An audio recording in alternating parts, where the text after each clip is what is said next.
സൗകര്യമൊക്കെ ഏർപ്പെടുത്തിയിട്ടുണ്ട്. 4 മണിയായതോടൊപ്പം തന്നെ ഈ ഇവർക്ക് രാത്രി വിശ്രമിക്കാനുള്ള പന്തൽ തയ്യാറായി എന്നുള്ളതാണ്. അതുപോലെ തന്നെ സുഹൃത്തുക്കളെ അവിടെ കിടക്കട്ടെ. ഈ സംസാരിക്കുന്ന വ്യക്തിയുടെ പേര് പാളയം ഇമാം എന്നാണ്. പാളയത്ത് നമ്മുടെ തിരുവനന്തപുരത്ത് കഴിഞ്ഞ ദിവസമാണ് പൊങ്കാല നടന്നത്. എന്നാലും പൊങ്കാല BJP ഭരണത്തിൽ ഏകദേശം അവിടെ കോളമായി എന്നാണ് ഇപ്പോൾ കിട്ടുന്ന വിവരം. സംഗതി അവിടെ കിടക്കട്ടെ. ഞാൻ പറഞ്ഞു വെക്കുന്നത് അവിടെ ആ ഒരു പാളയ ഇമാമ് ചെയ്ത പ്രവൃത്തി എന്താണെന്ന് വെച്ച് കഴിഞ്ഞാൽ ആ ഒരു പള്ളിയും പള്ളിമുറ്റവും പള്ളിയത്തെ സൗകര്യങ്ങളും അവിടെ വരുന്ന സ്ത്രീകൾക്ക് വേണ്ടിയിട്ട് അങ്ങോട്ട് മാറ്റിവെച്ചു, അവർക്ക് വേണ്ടിയിട്ട് തുറന്നു കൊടുത്തു എന്നുള്ളതാണ്. എത്ര നല്ല പ്രവൃത്തി എന്നാണ് നമുക്ക് എല്ലാവർക്കും തോന്നുക. നമുക്കെല്ലാവർക്കും, മനുഷ്യർക്ക് എല്ലാവർക്കും തോന്നുന്നത് എത്ര നല്ലൊരു പ്രവൃത്തിയാണ് ഈ ഒരു ചെങ്ങാതി ചെയ്തതെന്നാണ്. പക്ഷേ കേരളത്തിലെ എല്ലാവർക്കും അങ്ങനെ തോന്നണമെന്നില്ല. അങ്ങനെ തോന്നണമെന്നില്ലെങ്കിൽ അത് ആർക്കാണ് തോന്നാതിരിക്കുക എന്ന് വേണമെങ്കിൽ നിങ്ങൾക്ക് ഈ പേര് കാണാൻ കഴിയുമെങ്കിൽ നിങ്ങൾക്ക് ഇപ്പോൾ മനസ്സിലായിട്ടായിരിക്കും. ഒരൊറ്റ ആൾക്ക് മാത്രമാണ് കേരളത്തില് ഇതൊരു നല്ല പ്രവൃത്തിയല്ല എന്ന് തോന്നുക. അവരുടെ പേര് ശശികല ടീച്ചർ എന്നാണ്. ഞാൻ അങ്ങനെ പറയാൻ കാരണം ഇവര് ഇതിനെക്കുറിച്ചൊരു പോസ്റ്റ് ഇട്ടിട്ടുണ്ട്. എന്തൊരു വൃത്തികേടാണ്, എന്തൊരു നമ്മുടെ കേരളത്തിന്റെ തനതായിട്ടുള്ള സാംസ്കാരിക വിരുദ്ധമായിട്ടുള്ള വർത്തമാനമാണ്, എന്തൊരു ജാതിയും മതവും തലയ്ക്ക് കയറിയ വർത്തമാനമാണ് ഈ ടീച്ചർ പറഞ്ഞുകൊണ്ടിരിക്കുന്നത്. ഇവരെഴുതിയ ഫേസ്ബുക്ക് പോസ്റ്റ് ഉണ്ട്. ഈ പാളയ ഇമാമിനെതിരെയാണ് ഇവർ എഴുതി വെച്ചിരിക്കുന്നത് മുഴുവൻ. ഇങ്ങനെയാണ്: കേരളത്തിൽ മതേതര പട്ടം കിട്ടാൻ എന്തെളുപ്പം, അതിനായി നോബൽ സമ്മാനവും ചിലപ്പോൾ കിട്ടിയേക്കാം. പരിഹാസമാണ്, പച്ചയ്ക്ക് പരിഹസിക്കുകയാണ് ഈ ഒരു പാളയ ഇമാമിനെയും. തൊട്ടപ്പുറത്ത് ഒരു ക്രിസ്ത്യൻ പള്ളിയുണ്ട്, അവിടെ കുറച്ച് ഹിന്ദുക്കളുണ്ട്. ഇതൊന്നും ശ്രദ്ധിക്കാതെ വളരെ ഭംഗിയായിട്ട് ജീവിച്ചു പോകുന്ന കുറച്ച് ഹിന്ദുക്കളുണ്ട്. അവരെ മുഴുവൻ പരിഹസിക്കുന്ന ഒരു പോസ്റ്റാണ്. പള്ളിക്ക് മുമ്പിൽ മെയിൻ റോഡ് പൊങ്കാലയിടാൻ അനുവദിക്കുക. അങ്ങനെ ഉണ്ടോ നോക്കിക്കേ. പള്ളിക്ക് മുമ്പ് മെയിൻ റോഡിൽ തന്നെയാണ് ആ സ്ത്രീകൾ പൊങ്കാല ഇടുന്നത്. നിങ്ങൾക്ക് വളരെ കൃത്യമായിട്ട് കണ്ടിരിക്കും. പക്ഷേ ഇത് ടീച്ചർക്ക് ഇഷ്ടമായില്ല. ഇങ്ങനെയാണ് അവർക്ക് വിശ്രമിക്കാൻ ഇത്തിരി സൗകര്യം കൊടുക്കുക. അങ്ങനെ മതേതരനാകൂ, വൈറലാകൂ. ഒന്ന് ആലോചിച്ച് നോക്കിയേ. വളരെ സ്വാഭാവികമായിട്ടുള്ളൊരു പ്രവൃത്തിയാണ്. ആ ഒരു പാളയ ഇമാമ് ആ ഒരു പള്ളി ഈ ഒരു വർഷം മാത്രമല്ല വിട്ടുകൊടുത്തിട്ടുള്ളത്. ഇങ്ങനെ ഒരുപക്ഷെ അവിടെ മാത്രമാണ് ഇങ്ങനെ വിട്ടുകൊടുക്കല്. നോക്കൂ, നമ്മുടെ മലപ്പുറം ജില്ലയിൽ തവനൂരില് ഈ ഒരു വലിയ മാഘമാസം എന്ന പേരിൽ ഒരു കുംഭമേള എന്ന പേരിലൊക്കെ ഒരു പരിപാടി നടന്നപ്പോൾ അവിടെ ഉണ്ടായിരുന്നൊരു പള്ളി. ആ പള്ളി അവിടുത്തെ പോലീസുകാർക്ക് വിശ്രമിക്കാനും മറ്റുമായിട്ടൊക്കെയാണ് വിട്ടുകൊടുത്തത്. ഇത് എല്ലായിടത്തും നടക്കുന്ന ഒന്നാണ്. പക്ഷേ നമ്മുടെ ശശികല ടീച്ചർക്ക് ഇമ്മാതിരി മനുഷ്യന്മാർ തമ്മിൽ സ്നേഹിക്കുന്ന ഇമ്മാതിരി പരിപാടിയൊന്നും കണ്ണെടുത്താൽ കണ്ടുകൂടാ. നോക്കിയൊക്കെ, ഇതൊക്കെ മതേതര കഥകളായത് എങ്ങനെ? ഞാൻ തികച്ച വർഗീയവാദിയാണ്, ഒരു വർഗത്തിന്റെ അവകാശ പോരാട്ടത്തിൽ ഞാനുണ്ട് എന്ന് തന്നെ കാരണം. 3.5 പതിറ്റാണ്ടിലധികം ഒരു മുസ്ലിം ഭൂരിപക്ഷ പ്രദേശത്ത്, അതേ പാലക്കാട് ജില്ലയിലെ പാകിസ്ഥാനിൽ തന്നെ അവരുടെ മക്കളെ പഠിപ്പിച്ചു. അവരിൽ ഒരാളായി ഞാൻ ജീവിച്ചു. ഞാൻ പഠിച്ചതും അവിടെ തന്നെ.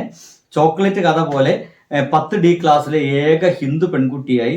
സൗഹൃദങ്ങൾക്കോ സ്നേഹത്തിനോ അന്നും ഇന്നും മതം ഘടകമായി തോന്നിയിട്ടില്ല. പെരുന്നാളും 27-ാം രാവും 17 രാവും ഒക്കെ എന്താണെന്ന് ഞങ്ങൾക്കും അടുക്കളയ്ക്കും അറിയാം.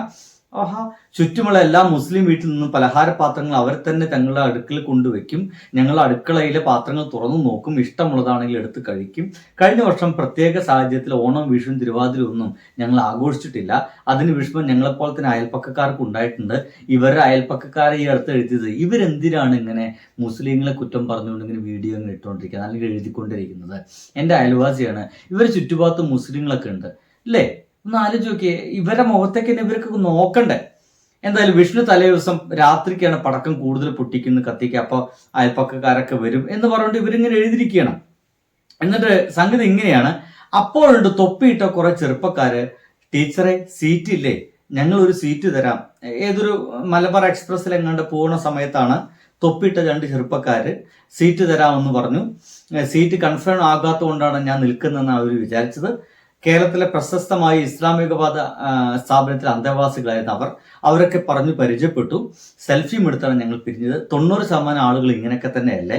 അതിനിടയ്ക്കാണ് മതേതരക്കാരുടെ ചീപ്പ് ഷോകൾ കയറി നിറങ്ങുന്നത്. വർഗീയത ആശയങ്ങളായും അവകാശമായും ഒക്കെ ബന്ധപ്പെട്ടതാണ്. ഇവിടെ കടുംപിടുത്തം കാണിക്കുന്നവർ ഏത് വേഷം കെട്ടാലും മതേതരമാവില്ല.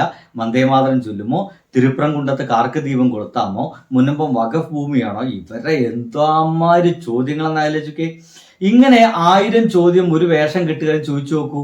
ഇവരെ മുഖംമൂടി മുഴുവൻ അഴിഞ്ഞു വീഴുന്നു കാണാമെന്നാണ് ടീച്ചർ പറയുന്നത്. ഒരുപക്ഷെ ഇവർക്ക് രാഷ്ട്രീയപരമായിട്ട് വളരെ എതിർപ്പുകളൊക്കെ പലരോടുണ്ടായിരിക്കാം. പക്ഷെ ഇവർ മനുഷ്യന്മാരാണെന്ന്.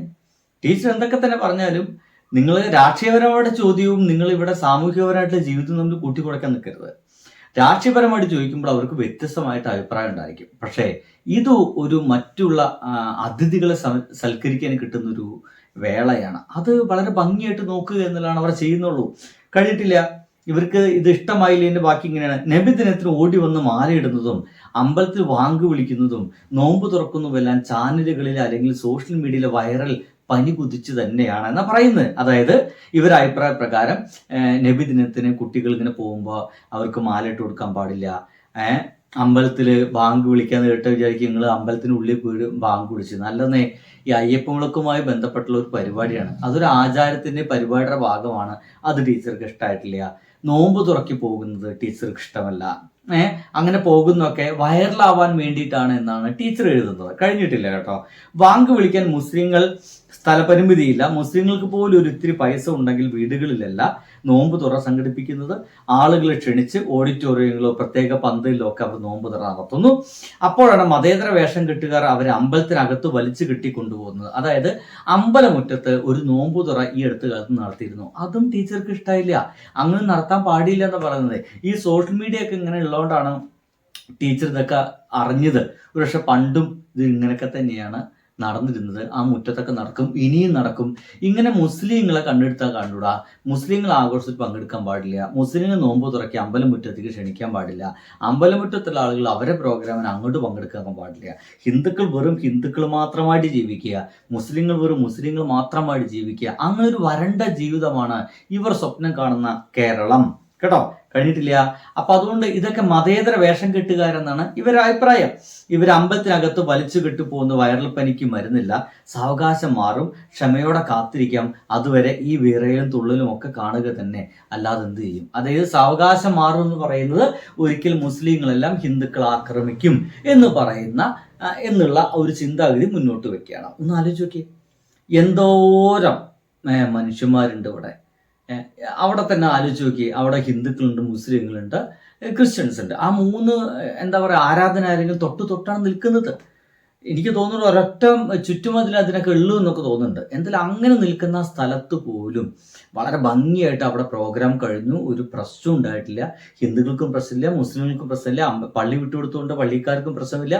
അമ്പലം വിട്ടുകൊടുത്തു കഴിഞ്ഞാൽ അമ്പലക്കാർക്കും പ്രശ്നമില്ല. ക്രിസ്ത്യൻ പള്ളി വിട്ടുകൊടുത്തു കഴിഞ്ഞാൽ ക്രിസ്ത്യൻ പള്ളി മതക്കാർക്കും പ്രശ്നമില്ല. ആർക്കും പ്രശ്നമില്ല. പക്ഷേ എത്രയോ ദൂരെ കിടക്കുന്ന ശശികല ടീച്ചർക്ക് ഇതൊക്കെ പ്രശ്നമാണ്. കാരണം എന്താണ്? അവിടെ നമ്മൾ കണ്ടത് ഹിന്ദുക്കൾ അവരുടെ മതാചാരത്തെ പറ്റി മാത്രം ചിന്തിക്കുന്നു. മുസ്ലിങ്ങളാണെങ്കിൽ അത് അവരെ അമ്പലത്തിൽ കയറാൻ പാടില്ല എന്ന് അങ്ങനെ ഒന്നുമില്ല. എല്ലാവരും അങ്ങോട്ട് കയറുന്നു. ഇവരങ്ങോട്ടും ഇങ്ങോട്ടൊക്കെ സഹകരിക്കുന്നു.